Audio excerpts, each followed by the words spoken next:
You've seen it in the movies, you've heard it in school. They call it the greatest amphibious assault in history. But what really happened on D-Day, June 6, 1944, isn't all triumph and heroism. It's chaos, blood, miscommunication, and the cold, brutal truth of war most people will never tell you. Welcome to Bridges Over History. Let's break this down.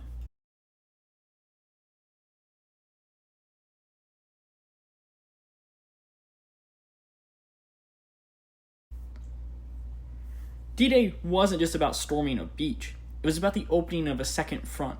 Finally, after Stalin kept bugging the Allies for years, Operation Overlord was the biggest amphibious operation in history.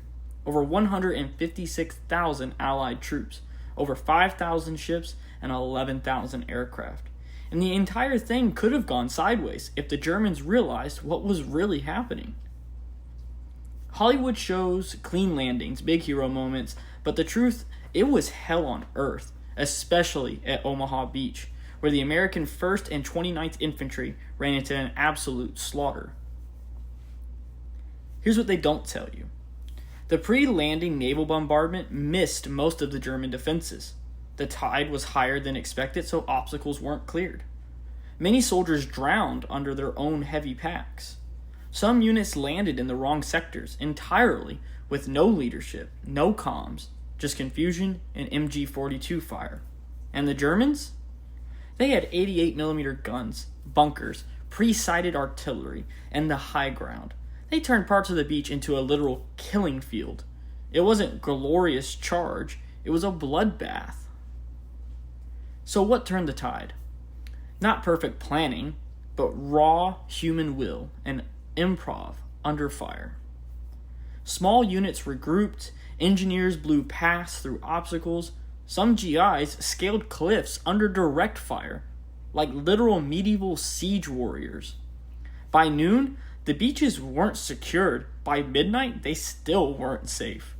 But they had just enough ground to start the real fight in Normandy, and that's the real victory. D-Day was not a clean victory. Thousands died, some objectives weren't reached, and it was just the beginning of a brutal campaign in hedgerow country. But it cracked open Hitler's fortress in Europe. And no, the US didn't do it alone. British, Canadian, Polish, Free French units, they all bled for that beach. So yeah, D-Day wasn't like the movies. It was worse, and also more human. The kind of stuff they leave out in class because it's too messy. But we don't do filters here, we do truth. This is Bridges Over History. Like, comment, and subscribe, and drop a battle you want me to break down next. Until then, remember, history isn't dead, it's just waiting to be understood.